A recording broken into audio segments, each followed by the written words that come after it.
Jesús dice a sus discípulos: el cielo y la tierra pasarán, pero mi palabra permanecerá para siempre. Y eso está en la palabra de Dios. Y hoy hemos continuado con la serie que el pastor inició acerca de por qué puedes confiar en la Biblia. Y si alguno de nosotros aún tenemos alguna duda esta mañana, quiero hablarles acerca de las evidencias de las profecías y la veracidad de la Biblia. ¿Sabe por qué cantamos? Yo sé que lo volverás a hacer otra vez y yo sé que tú abres camino donde no lo hay, porque eso dice la palabra. Y tenemos que creerla, hermano. Tenemos que creer que la palabra es la palabra de Dios y no tiene error alguna en la palabra. Así que hoy en esta mañana quiero que me ayuden a estar un poco atentos y si gustan anotar los textos que voy a estar mencionando para que luego ustedes lo investiguen, lo lean y se profundicen más en el tema. El apóstol Pedro, en su segunda carta, 1:21, dice: porque nunca la profecía fue traída por voluntad humana, sino que los santos hombres de Dios hablaron siendo inspirados por el Espíritu Santo. Aquí Pedro está dejando muy claro que la profecía bíblica no nace en la mente del hombre, no es una opinión, no es una intuición que dice: yo creo que va a pasar esto, yo creo que va a pasar esto otro. No es un análisis humano basado en el clima, basado en la política, basado en lo que está pasando en el estrecho de Hormuz y todas estas cosas que están pasando en el mundo. Entonces me atrevo a decir: esto va a suceder. Ya la Tercera Guerra Mundial va a pasar tal día, así, así, así. De eso no se trata. Esto es el resultado de hombres que fueron movidos, guiados y dirigidos por el Espíritu Santo. Es decir, Dios es la fuente y el hombre fue el instrumento para llevar adelante o decir estas profecías.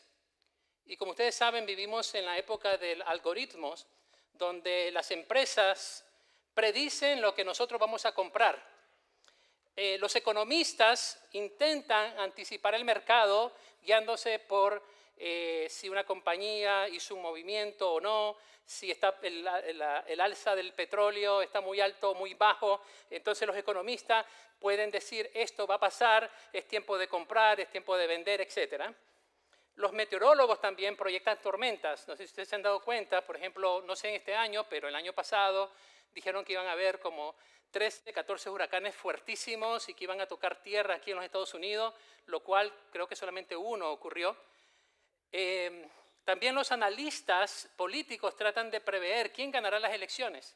Todo depende de cómo esté la economía, si el desempleo, la pobreza, etc. Entonces se avientan y dicen: oh, creemos que de acuerdo a las encuestas, fulano o fulana puede ganar las elecciones.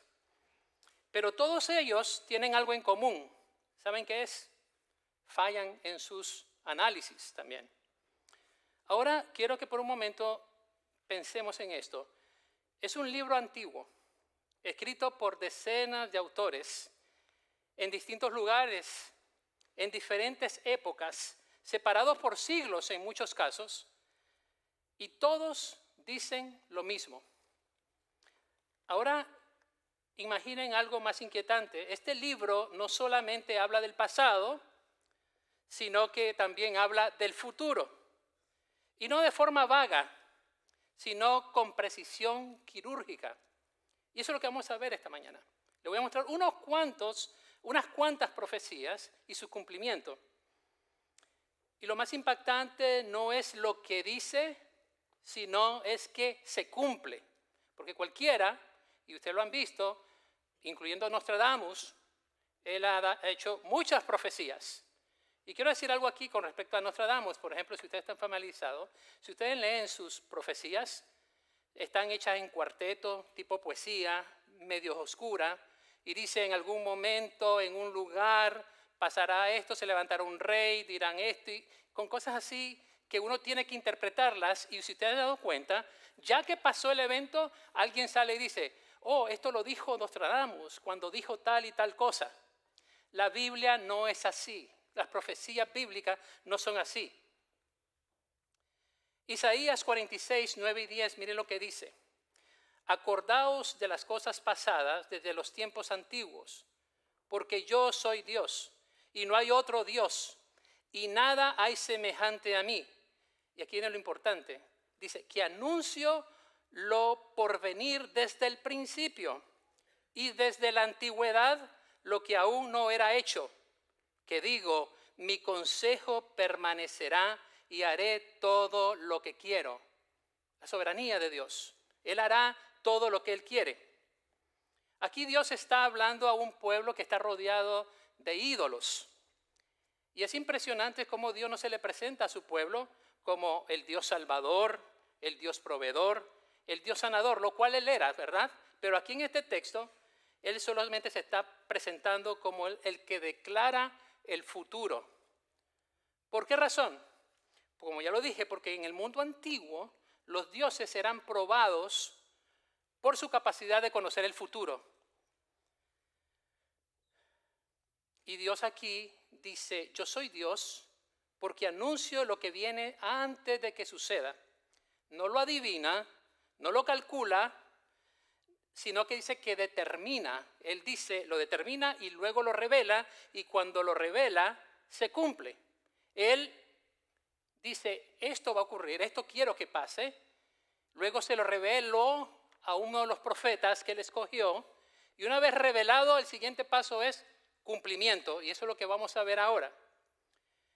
Entonces, la pregunta es inevitable aquí en este momento. ¿La Biblia realmente hace lo que se dice?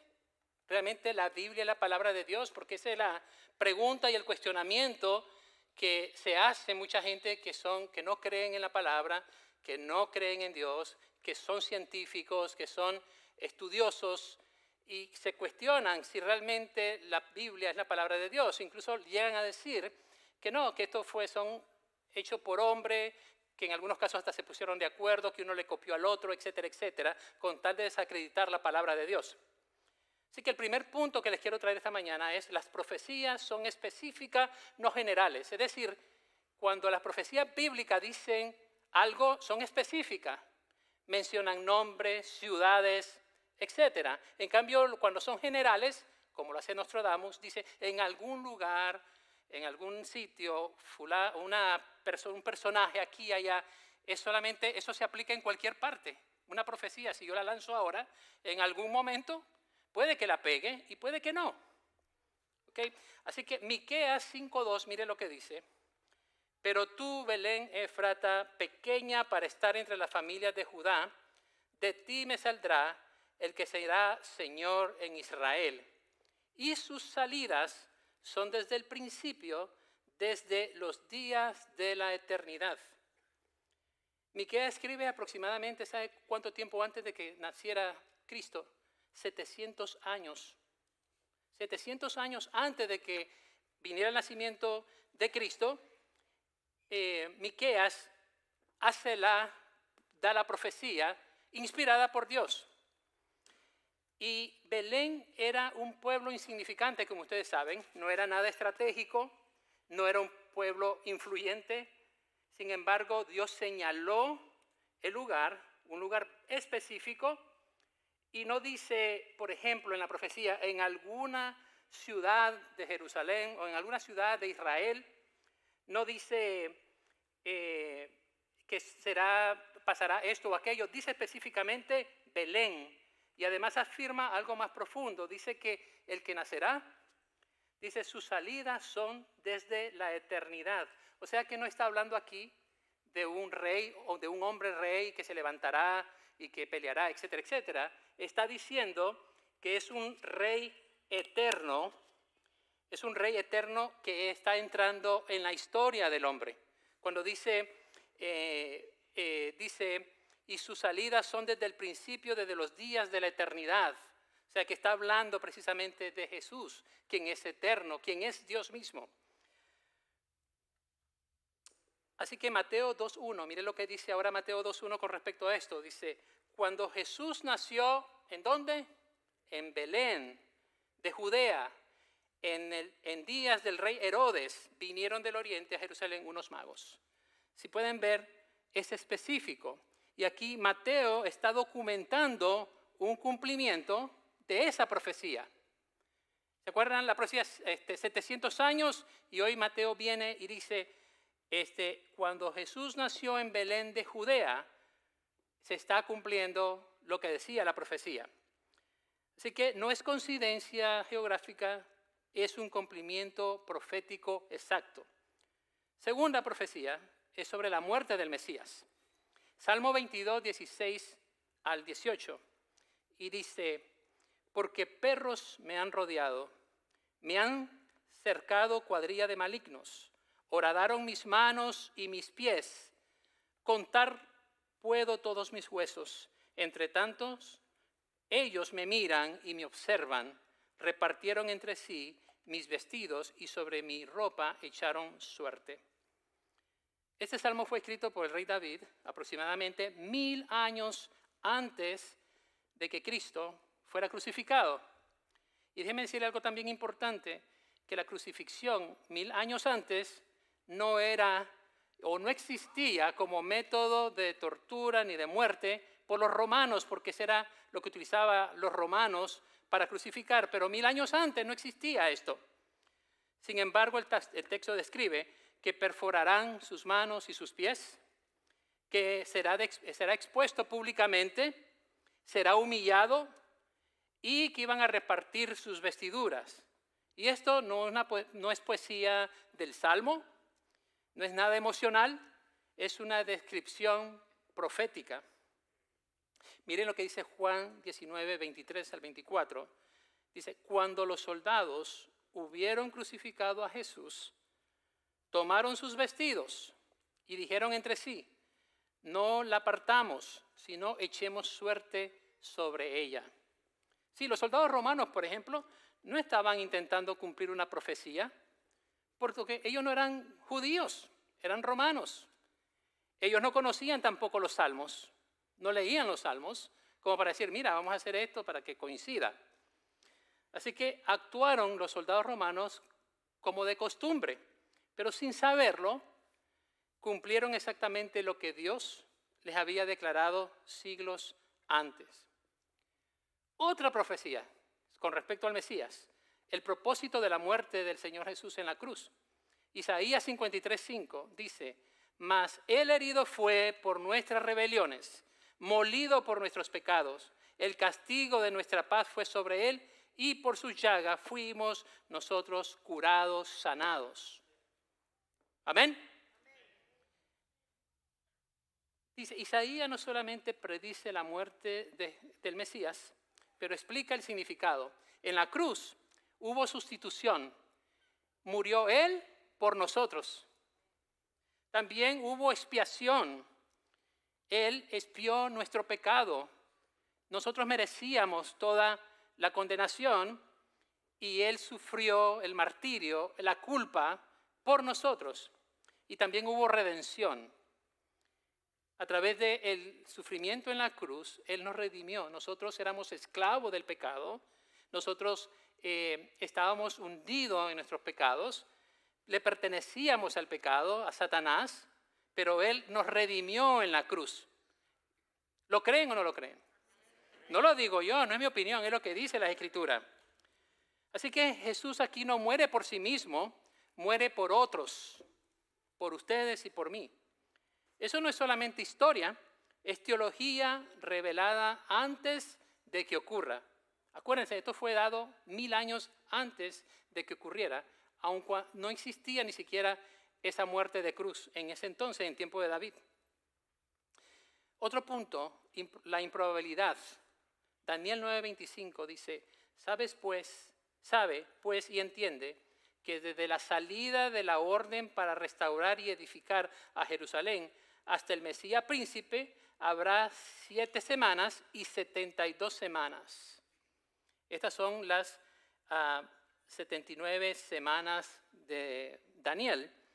Y Daniel está dando una línea de tiempo. No solo dice que vendrá el Mesías, sino que dice cuándo vendrá el Mesías.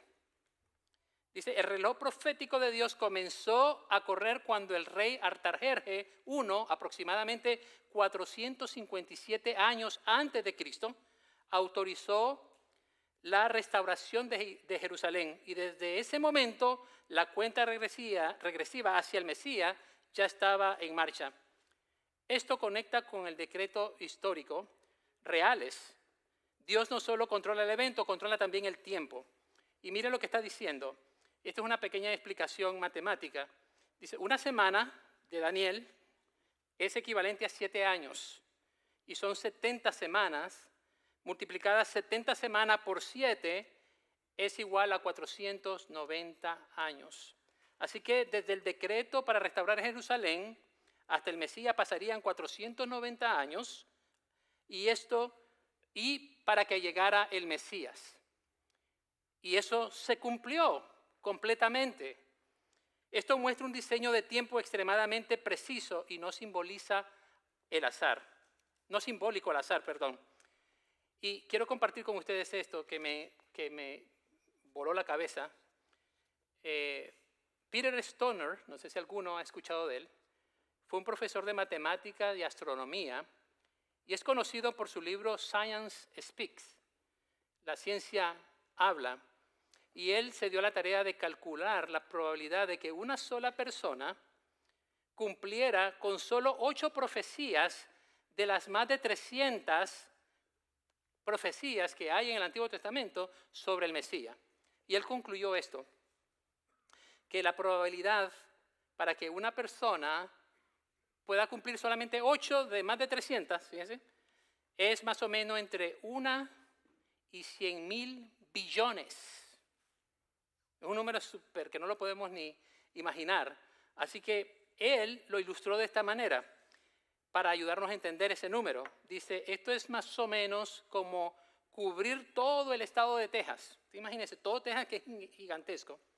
Dice, cubrirlo con monedas de plata o de cualquier material, hasta cierta profundidad, más o menos un 30 centímetros de profundidad, y marcar una sola moneda, ponerle una marca a la moneda, luego revolverla o tirarla en algún lugar, tal vez en Amarillo, o en Dallas, o en Houston, en San Antonio, donde se le ocurra, y mezclarlo. Y luego ponerle a esa persona, vendarle los ojos, y pedirle que en un primer intento agarre la moneda que está marcada.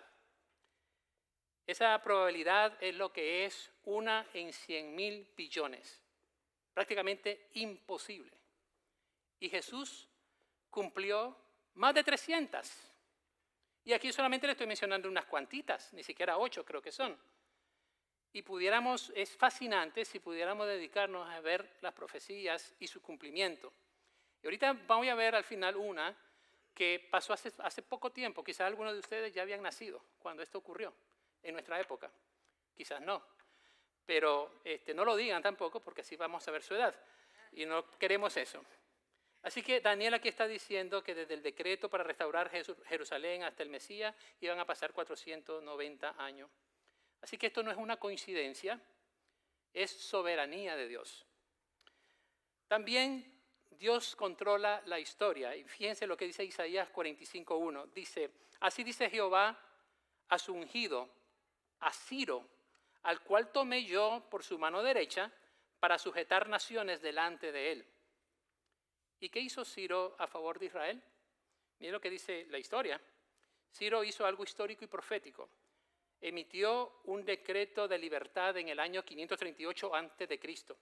Permitió que los judíos regresaran del exilio de Babilonia a Jerusalén.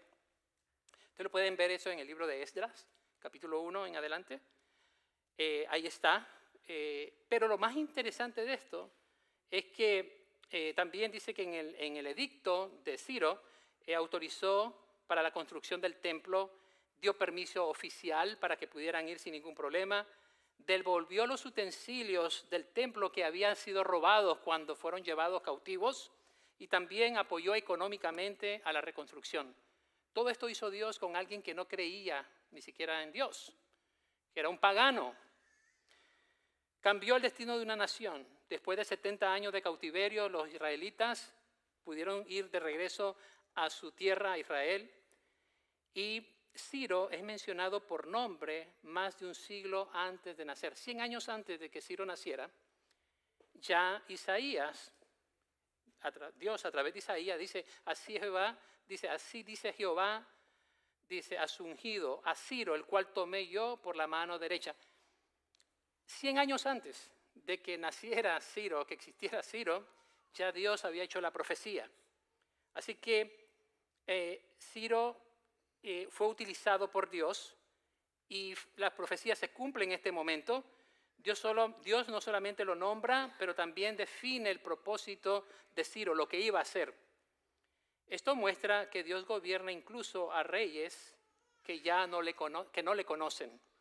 Dios puede hacer lo que sea, hermano, y a veces nosotros queremos enmarcar a Dios, pero Dios es soberano y Él puede utilizar incluso a personas que no lo conocen para bendecir a su pueblo, ¿verdad? Así que todo esto que le estoy dando, hermano, es como prueba de que la palabra de Dios es verdadera.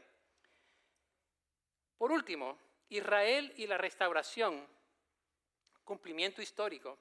Ezequiel 36:24 dice, y yo os tomaré de las naciones y os recogeré de todas las tierras y os traeré a vuestro país. Y fíjense, esto no es simbólico, es geográfico. Dios promete restaurar literalmente y este pasaje se cumple en la historia moderna principalmente en el cumplimiento en 1948. Muchos de ustedes ya saben esto.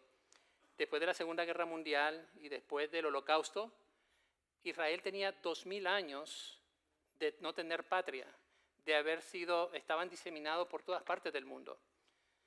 Muchos en Latinoamérica, incluso en Argentina, muchísimos judíos después de la Segunda Guerra Mundial y antes de la Segunda Guerra Mundial, desde que fueron expulsados en el año 70 de Israel, vivieron en Rusia, en diferentes países también árabes, en Alemania, en Europa, también en América. Así pues, de que en 1948 oficialmente se establece el Estado de Israel, cumpliéndose de forma histórica y reconocida internacionalmente el regreso del pueblo judío a su tierra. Y esto es súper extraordinario porque casi después, como decía, de 2000 años, en el 1948 el pueblo judío estuvo disperso entre las naciones y aún así la profecía declara su retorno. Isaías 66:8 dice, ¿quién oyó cosa semejante? ¿Nacerá una tierra en un día? ¿Nacerá una nación de una vez? Y esto parecía imposible, pero ocurrió literalmente en la historia moderna con la declaración del Estado de Israel en 1948. Se cumple esa profecía. Mateo 24:35 dice, el cielo y la tierra pasarán, pero mis palabras no pasarán. Jesús afirma algo que es absoluto y sobre todo es especial en esta época en que vivimos, donde todos dicen que todo es relativo, que no hay absolutos y que cada uno tiene su propia verdad, porque todo es relativo. Pero Dios está diciendo y dice, su palabra es absoluta y Él dice acá que todo lo visible desaparecerá, pero su palabra permanecerá para siempre. Así que la palabra de Dios es absoluta. Y cuando alguien le diga, no hay ningún absoluto, todo es relativo, lo que te están diciendo es un absoluto. Están diciendo, dicen, no hay absoluto, todo es relativo. Eso es un absoluto si lo tomamos en el contexto correcto, ¿verdad? Así que solamente la palabra de Dios es absoluta. Y hoy, en esta tarde, para terminar, hemos visto como unas cuantas profecías y su cumplimiento, y no es porque no existan más. Podríamos pasar aquí todo el día y mañana todavía. Sería bueno, pastor, que un día, toda una semana, se dedique a hablar de las profecías y su cumplimiento. Así que Dios no habla después de la historia, es decir, es fácil decir o opinar con el periódico del lunes, como dicen. Cuando ya pasó el evento o cuando algo sucedió y uno dice, yo sabía, pero nadie me escuchó. O hablar simplemente de una manera general, pero no específica como lo hace la Biblia. Así que lo que Él declara se cumple, que lo que Él promete se establece y también que su palabra no falla. Pero hoy la pregunta más importante no es profética, sino que es personal, hermanos.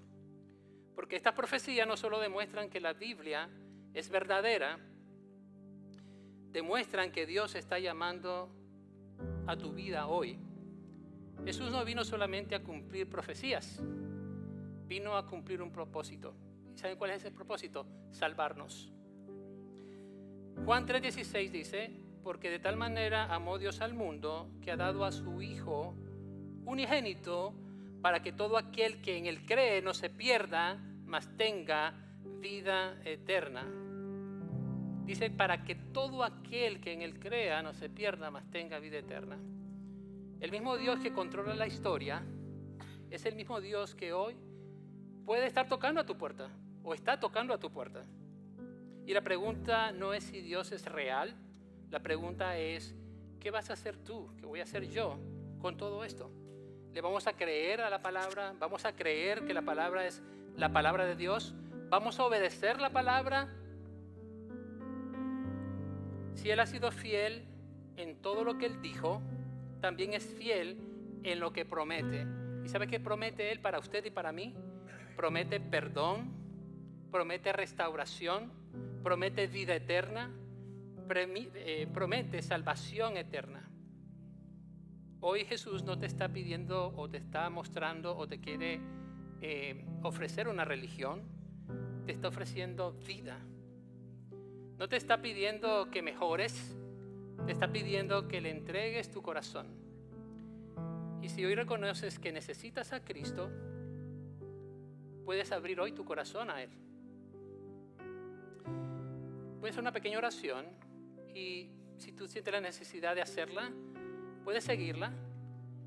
No es mágico, no es algo que, porque lo estoy diciendo en la forma en que lo digo, y es que la palabra de Dios es fiel, la palabra de Dios es penetrante, así dice la palabra, que es más filosa que una espada de doble filo. Así que hoy quiero que inclinemos nuestro rostro y vamos a orar.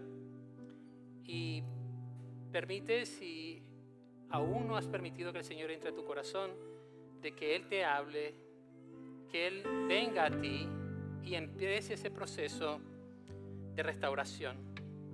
Señor Jesús, en esta mañana reconozco que te necesito. Creo que moriste por mis pecados y resucitaste para darme vida. Hoy te entrego mi corazón y te recibo como mi Señor y Salvador. Hazme nuevo y escríbeme en el libro de la vida. Amén. Si usted hizo esa oración, lo único que le quiero pedir es si puede solamente levantar su mano y solamente para reconocerlo y orar por usted. Y si mi hermano, a lo mejor tenemos unos libritos, se los podemos entregar ahora mismo. No tienen que hacer nada más. Así que por favor, si alguno hizo la oración y quiere levantar su mano, lo puede hacer sin ningún problema. Muy bien. Hoy no solo fue un mensaje sobre la profecía, hermano, fue una invitación de Dios. Incluso para ti, si ya conoces al Señor. Porque el mismo Dios que habla antes de que sucedan las cosas, hoy está tocando tu vida para que respondas antes de que sea demasiado tarde. Si tú ya conoces al Señor, hermano, creo que es tiempo también de que te metas con el Señor, que veas que la palabra de Dios no es solamente leerla y pasar un tiempito con el Señor, es algo más serio, hermano.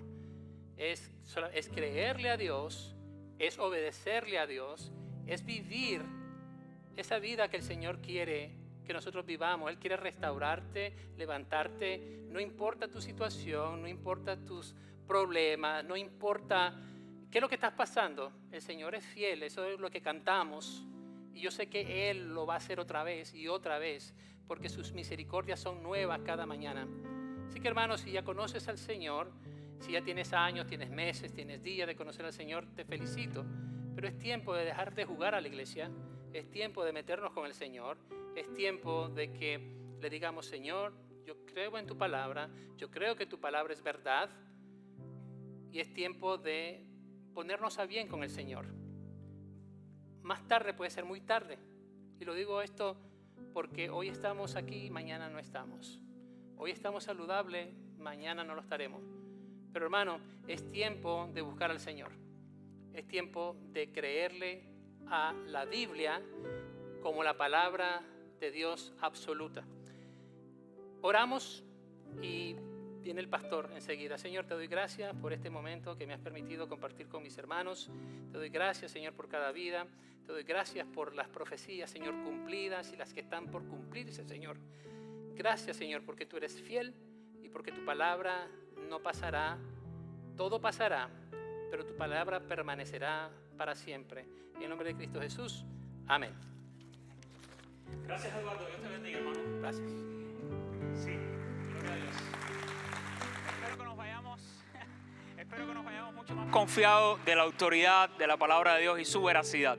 Esta mañana ha sido una mañana bien especial, porque en varios servicios en inglés hemos visto más de 30 creyentes que han sido bautizados y declarando públicamente: no me avergüenzo de creer en Jesucristo. Y entre ellos hay algunas hermanas del servicio en español. Sí, celebra eso, iglesia.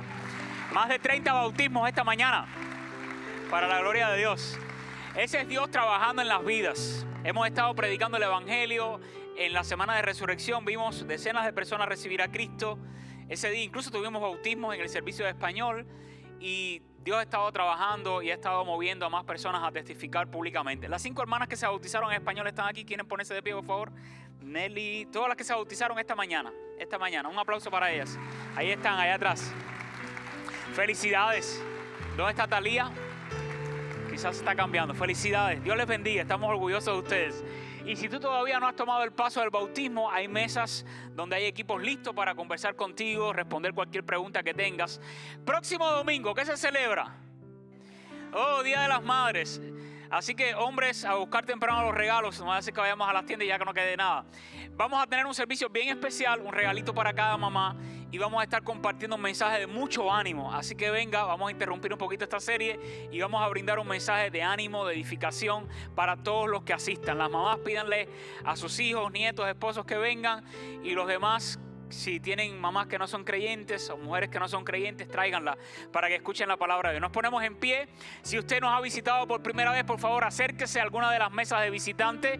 Hay un regalo para usted y nos vemos el próximo domingo. Padre, nosotros te alabamos y te damos gracias por lo que haces en nuestras vidas, en nuestras familias, en nuestra iglesia. Y te pedimos que tú continúes obrando y transformándonos, cambiándonos para tu gloria. Y te imploramos que ahora, Dios, tu gran amor con el que eternamente nos has amado, que la gracia de Jesucristo, la sobreabundante gracia de Cristo en nosotros, siga siendo con cada uno de nosotros, y que la comunión de tu Espíritu Santo también habite en cada uno de los que te amamos y te conocemos. Bendice también a tu pueblo Israel.